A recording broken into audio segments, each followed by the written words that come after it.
opportunity. Fantastic to see women in this room and a few guys. We recognize you guys and we honor you all the same.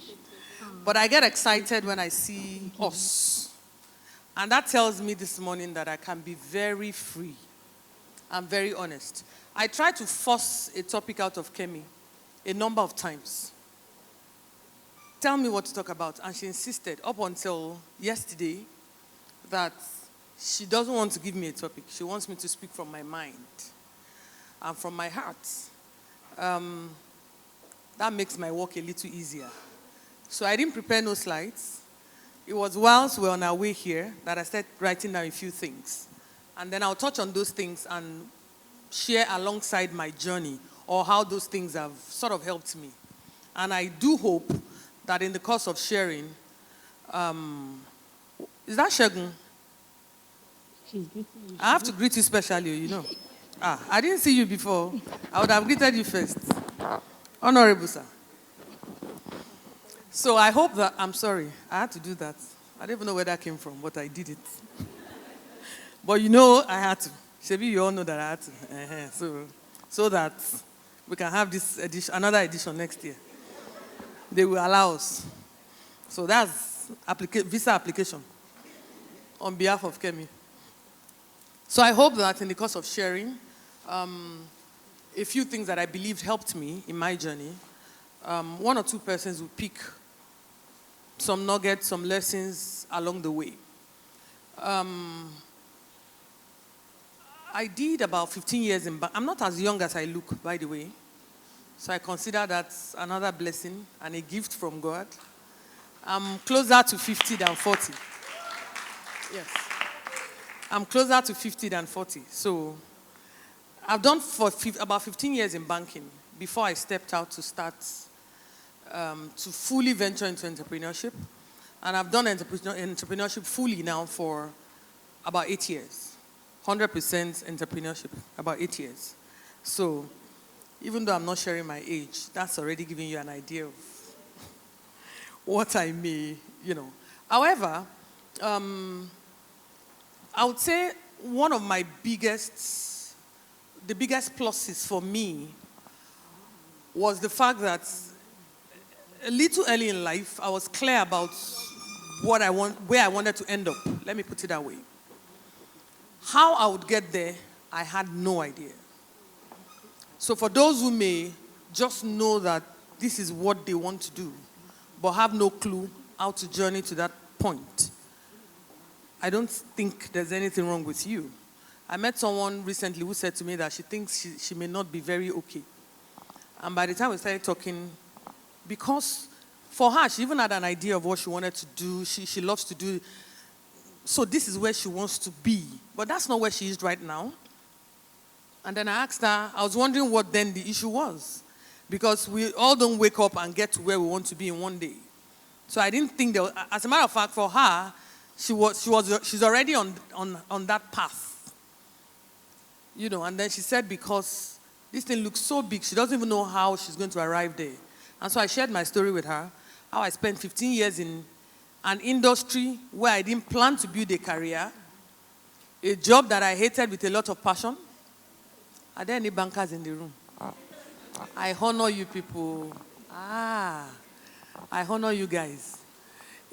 So when I tell people that I hated banking, they say, no, it's not possible, it's a lie. You were getting awards, they were doing this, honestly, I'm just a very passionate person by nature.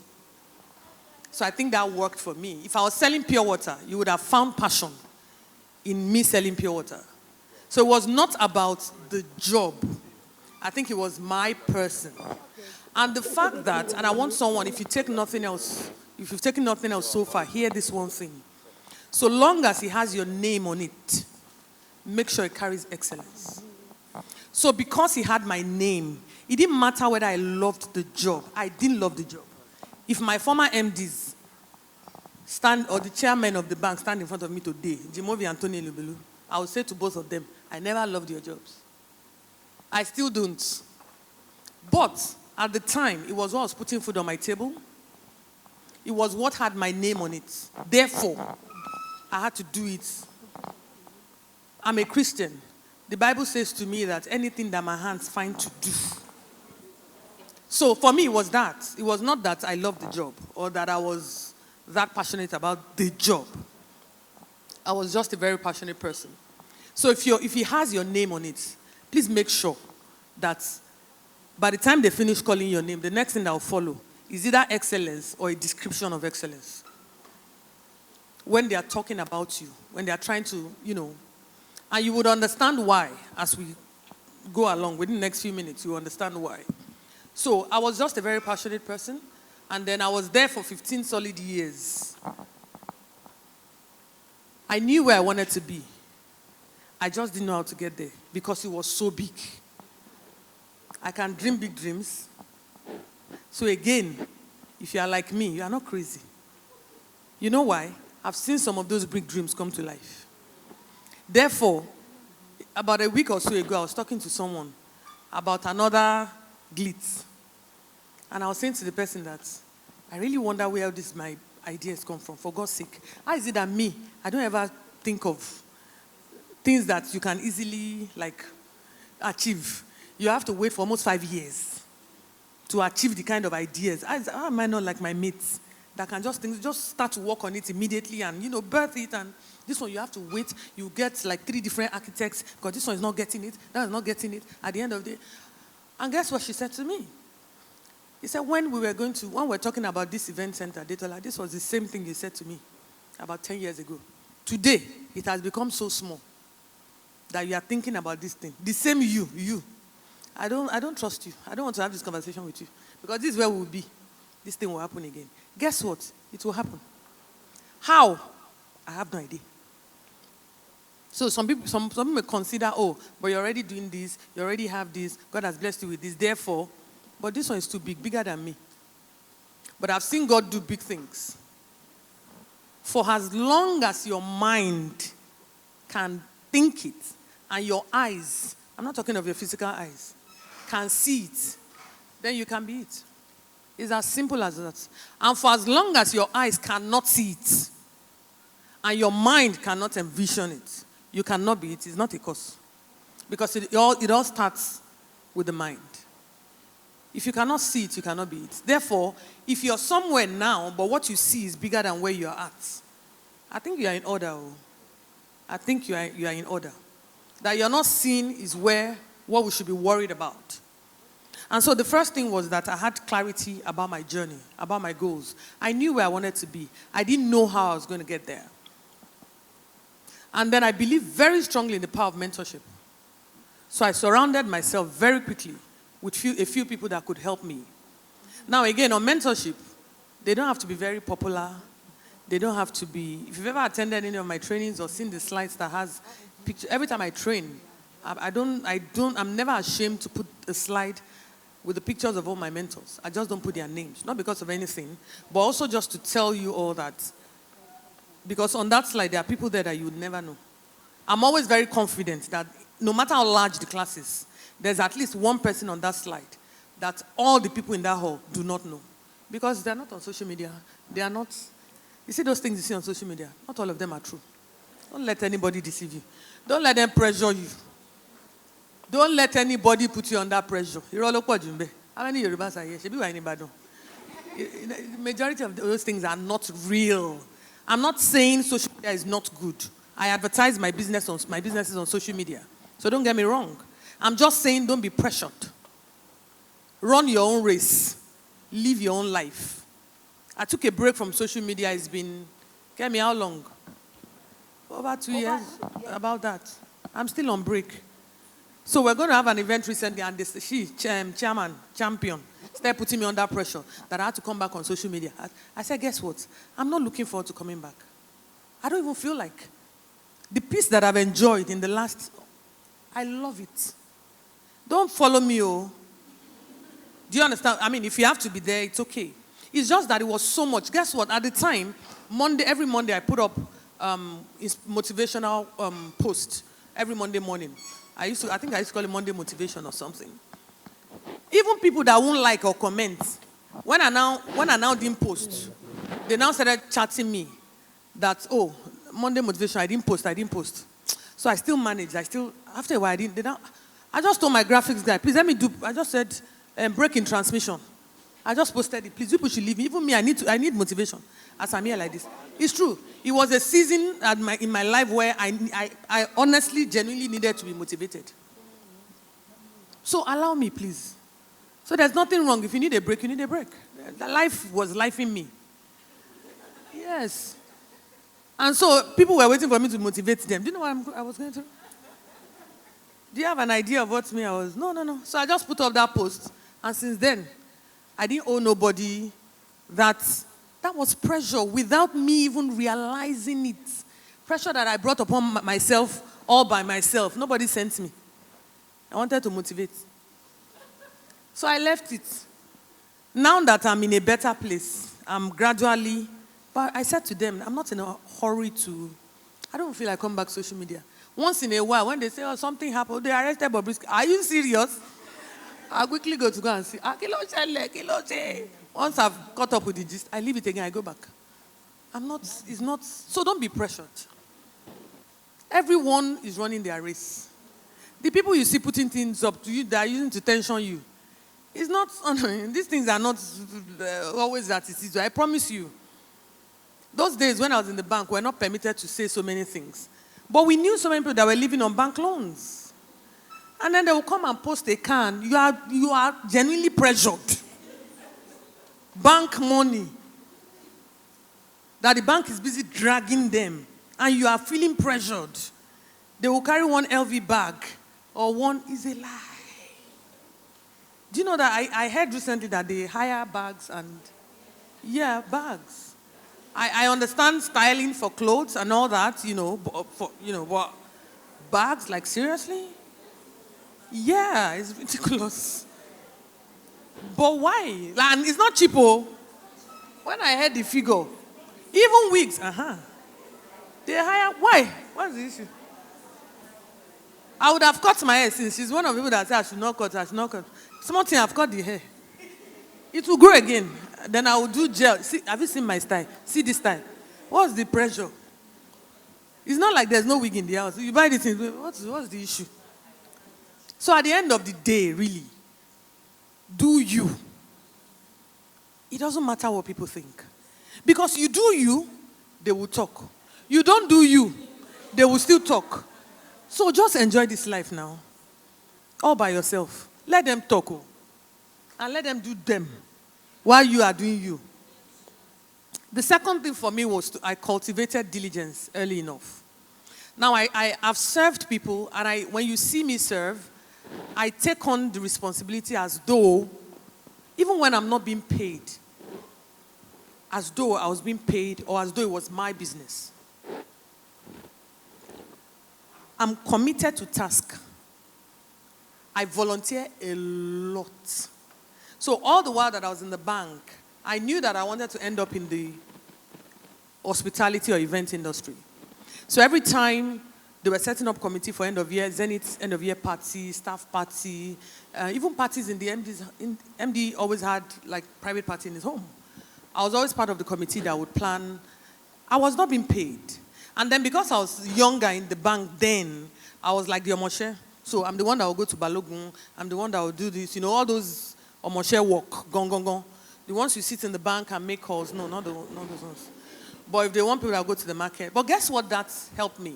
Today, I can tell you the difference between what you can find in Balogun, different from Idumota, different from Idumagbo, different from Okeari. I know the difference. I know where to find what. Yesterday, we bought a number of things in the office. Rather than buying, I don't do Lekki price. Yes, all my businesses are in Lekki. But we go to yes, they went to Balogun to buy the things they wanted to buy. Because that's where the Lekki people, then they put inside glass and put price. So there's no need now. Wear short and wear sneakers and enter Balogun. How many minutes? If I get into Balogun, nobody wants to know whether she's the owner of one. It doesn't matter. My account balance did not drop when I went there and came back. That's the important thing. If it affects account balance, then there's problem. But so long as CSC documentation did not change, account balance did not drop. So what are you forming for? My steez and composure, when I get to where there should be steez, we will still deliver steez. But when we need to enter markets, We remove the wig, wear face cap, wear sneakers, wear shorts, enter market, finish, come back into your Range Rover with the steez and the sunglasses and all that. And nobody will know that, oh, this girl just came. Hi, how you doing? You're looking good. Oh, thank you very much. Appreciate it. So you wear different caps. When it's time to maintain composure, you maintain. When it's time to enter streets, you enter. My EA was telling someone yesterday that, man, I saw the other side of DT two days ago. I didn't believe it. I found out they were stealing diesel. So I summoned all the security men all of them, all my staff. When I was done telling them history of how I used to hawk as a young girl, of how I'm not a lucky babe, nobody should try me, of how I grew up in Ajangbadi. Therefore, all these things people are doing, I can deliver streets right now. If everybody does not, my EA told the person that, I saw the other side of DT yesterday, I am Ija. But I had to engage them that way. If not, do you understand? We had to engage that way. All they've been seeing had been the composure part, the posh part. So this madam, Jeep. They started stealing. Jeep, you think I just woke up and found myself inside Jeep? No, there's a story. I run away from people who don't have stories. Yes, or where a part of the story is missing. That's the most common one. There's a story from the beginning, somewhere in between. Or blank. Then now, small girl, big God. Yes. It's okay. It's okay to walk whatever path you want to walk, but own it with your full chest. That's when I have a problem. We know people that own their own with their full chests, and I have a lot of regard and respect for them. Own it. There's nothing wrong. Everybody's walking their own path and journeying in life. If that's the path you have chosen, there's nothing wrong with it. That's another conversation. I'm not your mother, so I'm not the one that will tell you I'm Asheba. And even if I want to tell you, that's a different conversation. It's different from you are trying to mentor people, and then you are giving a certain impression.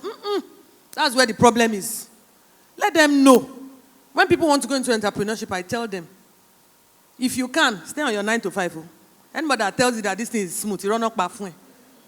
So let them know how it is before they come in. So that when they come in and the thing is getting hard, they won't look as if, you did not tell me that part. I don't sleep until 2, 3 a.m. most times. When I was in the bank, why should I be sleeping at 3? For what? Am I the owner of the bank? There's no point now. Anyhow, 24th, my salary must enter. By 12 noon, if we don't see a lot, I call financial control. The guy, how far now? What's happening? Now they pay today. I'm going to pay this thing now. This is full ground. And the guys will say, we're working. Do be fast. These things are based on dates. All this, But today, once we are getting to 18th, 20th, I'm the one that will be getting that because Ogata, they are the ones I gathered. So, but being diligent over the years and embracing preparedness. And I'll tell you a quick story about these 3 things I've talked about. Clarity about your journey, cultivating diligence, and, embracing preparedness, how it helped me. While I was in the bank, like I said, I already knew where I wanted to be. I had a mentor. His name is Adetola, my first structured mentor, Adetola. He insisted that I had to put my plan on paper. I told him that, Fela, see, if you call me, if you wake me up, this business I want to do, I can tell you, and it was true, I could tell you everything off the top of my head, but he insisted that I had to write. Even the Bible says, write it down, make it plain. So he literally forced me. So again, mentorship, people whose advices you are happy to take on, and who you don't have a problem respecting or honoring. So reluctantly, not because I sort of agreed with him fully, I agreed to get someone to write my business plan. He, as a matter of fact, said to me that if it means paying somebody to write it, it's that important. Write your business plan. So I did. And so I had that business plan, and I carried it around for 8 years before I finally found an investor. But in those 8 years, I was still in the bank. And the way it worked in the bank, when a team lead goes on leave, another team lead relieves. So I was relieving a colleague of mine, and so we visited one of our customers while she was away. They had a transaction, that kept me in the office till past 11. Now, let me say that my agreement with the bank then was that I was to close at 6. So, I did not, even if we closed late, no doubt, but 11 p.m., past 11, no. And that particular transaction, honestly, number one, it's not my account. All of the credit for that transaction was not going to come to me. That's number one. Number two, they brought the transaction pretty late. So I had to stay back, write credits, get it approved. Even the guys had gone home. So they only all approved via email. And then the next day they signed just to regularize. Then I had to keep someone in the credit team waiting because it was a bank guarantee. Somebody had to print out the bank guarantee. And I took it to the guys' homes to sign. So all of these things, I didn't leave the office till past 11. And then I took it home, resumed from home straight, went to the customer's office because they needed to submit that BG. Otherwise, they would lose the bid. Anyways, they got the job. The money came to the bank made their income. The customer was happy. Everyone was happy. So when my colleague resumed, the ideal thing, we also visited our customer together again in the process of, handing over back to her. So we were in the CFO's office, back in the door. The CFO's seat faced the door. So we were facing him, but back in the door. The door was open.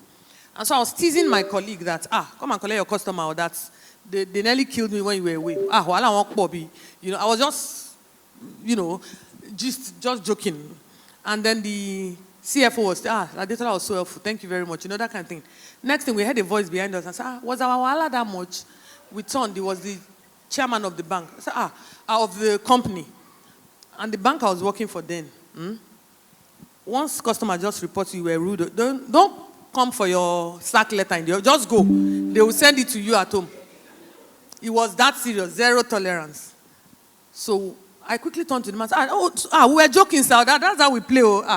I was not asking the CFO to tell Organa that Shebi we were joking and all that. So, we all laughed about it. And the MD then said, but he's actually very grateful that when they told him that we got, that even he thought they wouldn't meet up. That because the timing was so, but that Zenith delivered. I was shocked. That so, honestly, I'm meeting you for the first time. I'm so grateful. But that he now asked the CFO that, what did I say about that person? The CFO now said, you said, if the person can be this diligent and committed to another person's job, that you wonder how he or she would handle his or her own business. And so the man that day just gave me his card and said, I take that in case in future you decide to set up a business, at least I'm sure that while I'm doing my other things, somebody is there on top of the game, and I'm sure that money will. And so he gave me his card, and I gave him my card. So we exchanged cards that day, and that was it. I didn't think anything. But I also learned, and I'm sharing this again for somebody here, never to burn bridges. Because you never know. The most useless person today, or the most irrelevant person today, may be the person you need tomorrow. So I have all my card holders from when I was a youth corper, 2001. I still have them. So I filed the man's card away, and I put it away. And for years, I kept looking for an investor, talking to people that I know. Again, if you are starting a business, don't be too reliant on family and friends. They are the ones that will not patronize you. Don't deceive yourself. I run 7 businesses. Every single one of them. I promise you. I can look for a business. Us too, outside. Don't bother. If they come, fine.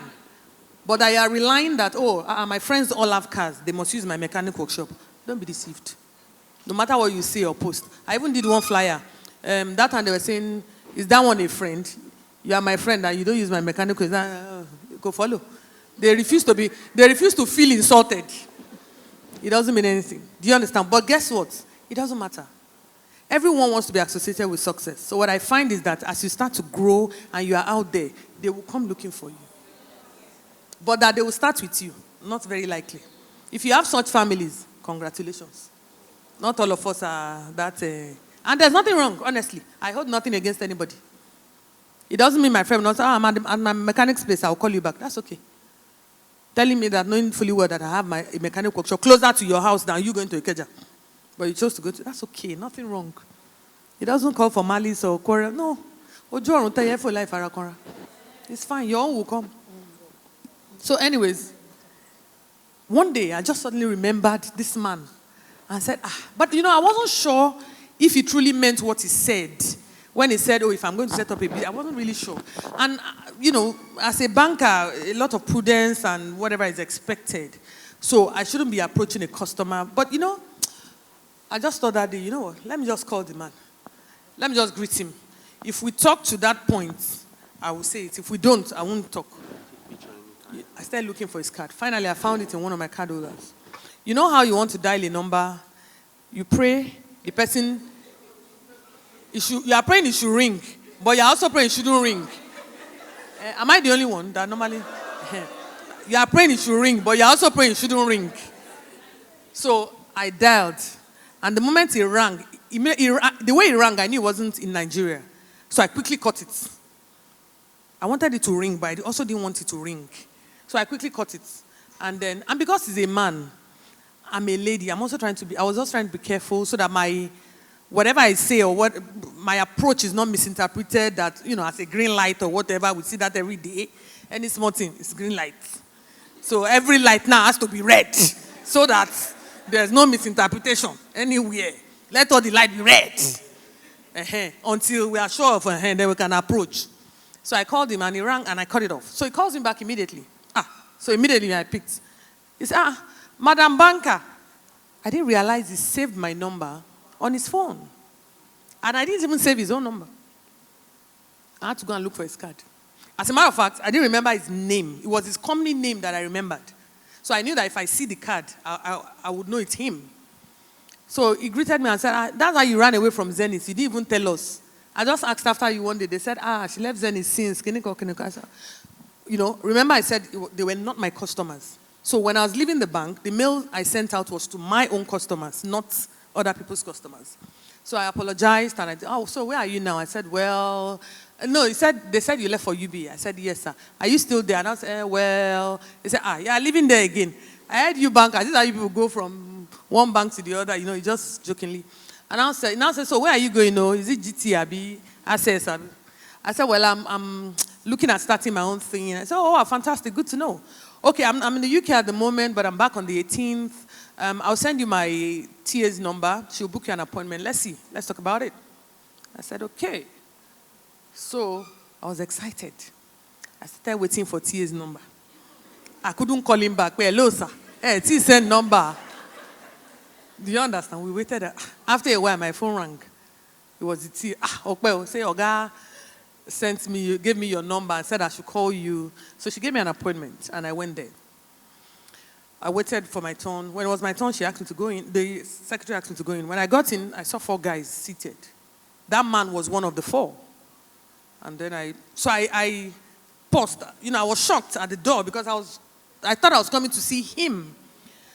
So I was a bit taken aback, and I obviously couldn't hide it. They saw it. And he was like, are you surprised that?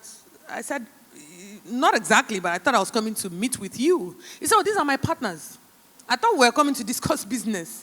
So, I'm like, okay. But remember, I said I had a mentor who forced me to write a business plan. So, and he insisted that I update my business plan every year, just to bring it up to date. And I did that. But I did that October of every year. But that year, I had not yet updated it because it was not yet October. So I then said to them that, okay, so are you not prepared, like you're not ready? I said, I was born ready. But can you give me a few minutes just to get my laptop from the car? And he said, sure. So I went to the car, got my laptop. Again, I had a business plan prepared, and then I had a 2-pager referred to as an executive summary.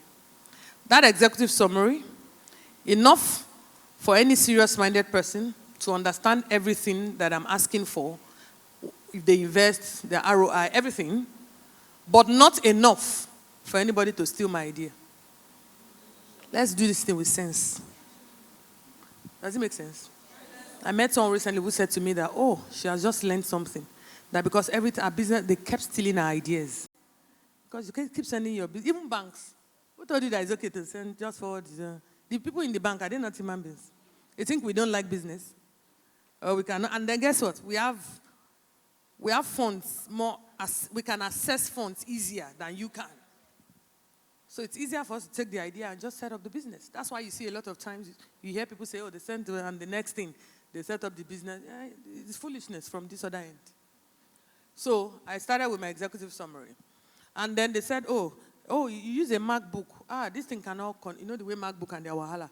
Can you send it? I said, no, I have a converter. So I just attach my converter. They bring their whatever, and then because there was a projector. So I didn't send that thing to anybody. Even the executive summary, gone. I didn't send it yet. So we projected, we talked through, and that day was like a panel. They asked questions, preparedness. The rest today is history. They invested in that one business, but I ensured they didn't invest in the other businesses. But that one business, Prudence, has given birth to 6 other businesses that are alive. There's a God in heaven. And one of my worry friends will say, Karma is such a bitch. Karma will come running after you and slap you on the face like this. Bah, bah. What you have sown in another person's business, I'm not sure you can run away without reaping it. It's not possible. Someone else will do it to you. Someone else will do it to you. So, when we will not all start out as doing our own thing. I don't even encourage people straight from school go into entrepreneurship. I never encourage it. Because the things you learn, when I did 15 years in banking, maybe I shouldn't have stayed that long.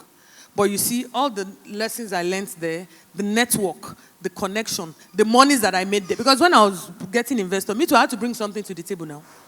So everything that I learned then is what I use today. Zenith or UBA cannot take it back from me. It's not possible.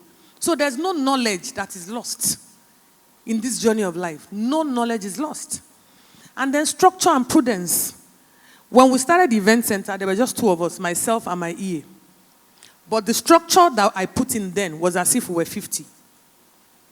We already had workstations for, you would think that it's not just 2 of you, but we were prepared for the people. So today, now that we are bigger, I didn't need to start investing in certain things because the things are there. Because I saw where I wanted to be. I could see it. Again, your mind. I could see where I was going. I could see where I wanted to be. And I prepared, I put structure in place. And that's why when people ask me, how did you end up as a serial entrepreneur? Because how do you even do so many things? Do you believe that sometimes I get to the office and I'm asking them, is there no issue? Like, because they are not even, there's no problem, nothing is happening. Let's bring issues, let's solve problems. You know why? The structure is already in place. If there's something wrong with an air conditioner, they know who to call. They know who to call. The vendors are there. They call, check. My own is to bring money, Abby. And you also know that you won't call 1 vendor, you call 3.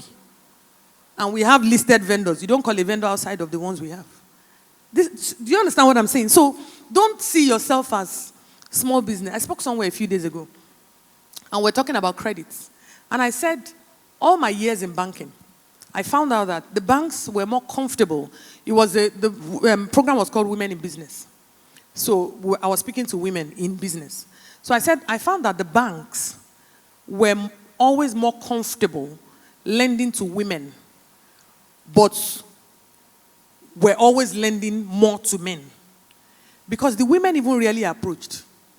Then I found that when I engage customers, every woman, 98% of them, no matter what it's a small business, so I'm an SME. You see the Igbo traders in Alaba, that their balance sheet size is not up to that woman's own. The way they talk about the business. When we now go on visitation, and you see the shop, you wonder, okay, is this like, this the, you can't understand. Oh, is this your, do you have other branches? Like what? Just trying to put documentation together. We wanted to know if you had other branches elsewhere. If you had other, so no, But we women were always, you see, there are some situations where humility is not necessary. So your banker is the first. I also said to them that day, maybe it will make sense to somebody here also, that every single business that I run is registered separately. Every single one has their own accounts separately. Every single one pays salaries separately and runs their bills separately.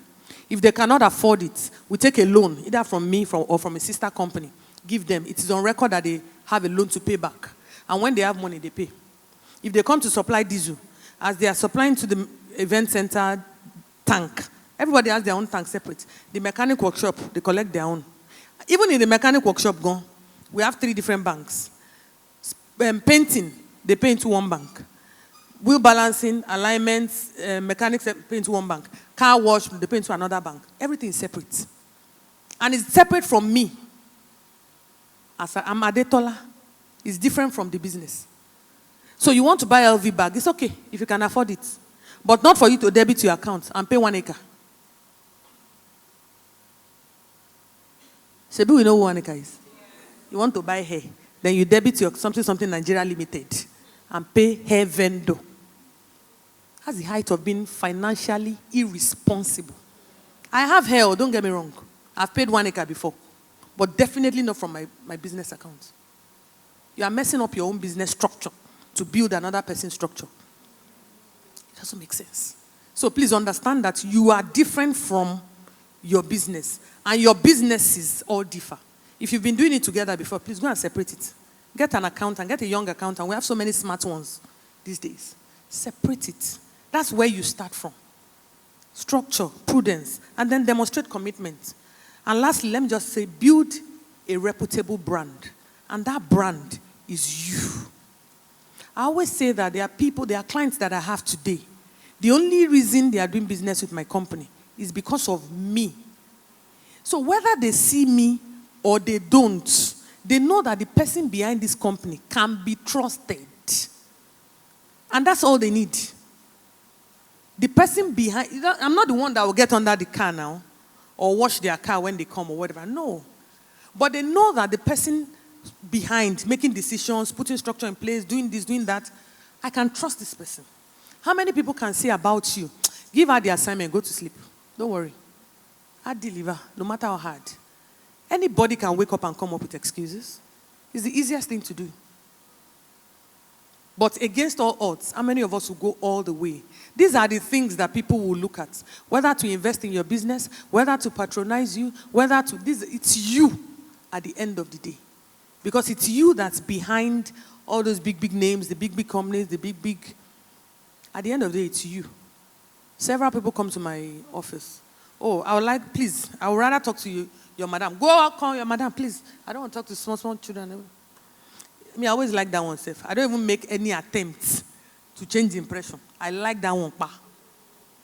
And then they're like, I need to talk to your madam, please. There are times I collect the official phone from my staff, and I hold on to it. So I'm the one picking the calls. I'm the one, attending to clients. I'm the one, just so that I also have a feel of how these things even happen. So there's nothing you want to say that I'm not aware of. A lot of times I leave my office, I go to mechanic workshop, sit down there with them. There's someone roasting corn across the road. I'll send them. Go and buy corn and ube. Roasted corn and ube. We'll buy for all of us. All of us sit down there, the mechanic. They'll be feeling very uncomfortable, but we're there together. If you want to enter the ground, enter.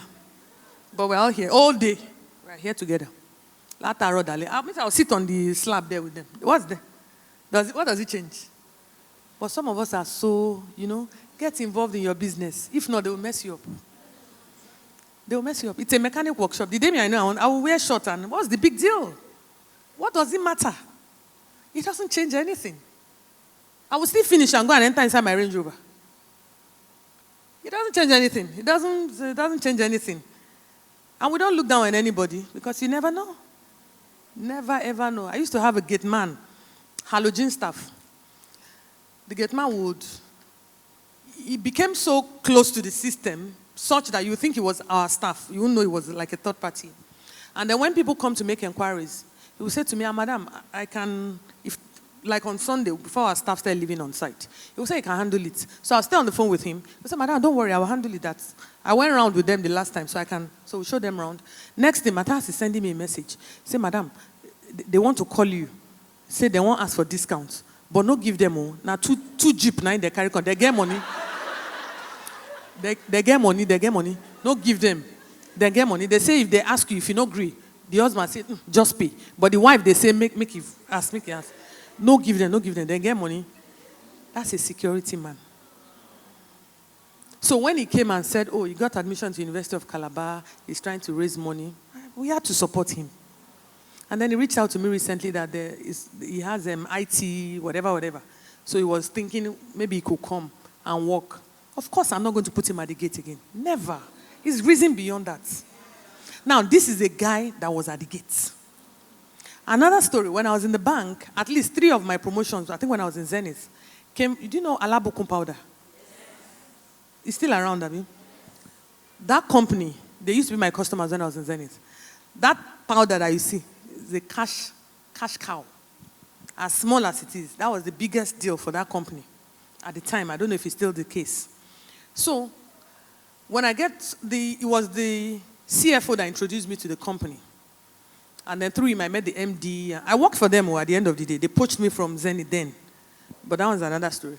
But whilst I was still the account officer, I'll get there. When I get there, once they open the gate and we drive in, I'll come down at the gate. Our driver will go and park at the car park. Then I'll enter the security post.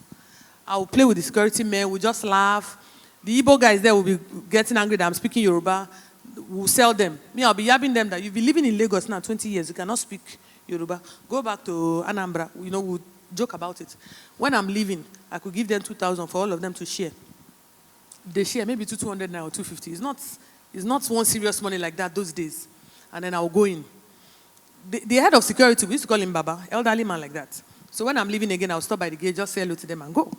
So they became my friends like that. Remember that it was the CFO and the MD I know. I really didn't have to romance the gatemen. Do you know Baba now took my number, saved my number on his phone? And the reason I could get promoted on that account for at least 3 times was because I maintained I was the only banker for so long. And how did it happen? Baba will flash me. When I call Baba, Baba will say, "Shey guarantee?" Guarantee Trust Bank was at the gate. I said, Baba, no. Baba, ele. Baba will drive them away. Tomorrow, hello, all our diamond yo. Man, Baba, most of the Zenith in bank me. Any other bank, ele. Say ele Baba, ele dami. This was how Baba fenced banks for me, back to back for years.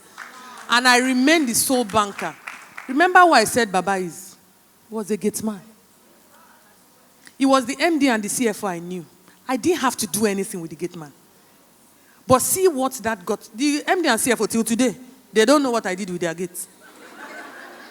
But I know what he earned me on my job and how he helped me grow. To get promotion every year in the bank, then 3 times back to back was a big deal. Ask anybody. Till today, it's still a big deal. But I kept getting it because the account was good. It was a good account. And I kept rising. Why? Because of a man at the gate. Never look down on anybody. Because you never know. You never know. I hope I've been able to add some value, however little it is. Thank you very much. Compiti, compiti, compiti.